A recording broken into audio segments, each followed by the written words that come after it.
Hi everyone, it is GuideHacks, and in this video I will show you how to switch to a creator account on Instagram. Now let's get started.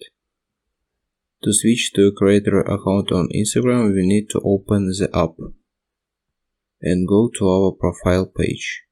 Then type the menu icon in the top right corner. In the menu that appears, select Settings. Then select Account. Scroll down and tap to switch to professional account.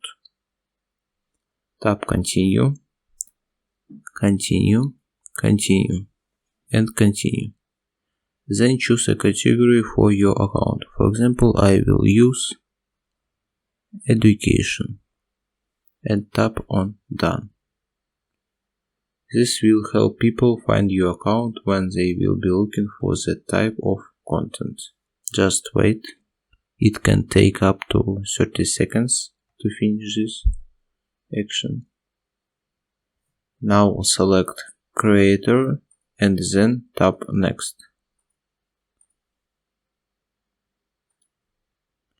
After that you have access to insights and add tools and other benefits. That's all. It was how to switch to a creator account on Instagram. Thanks for watching. If you found this video helpful, we will love if you subscribe to our GuideHacks channel.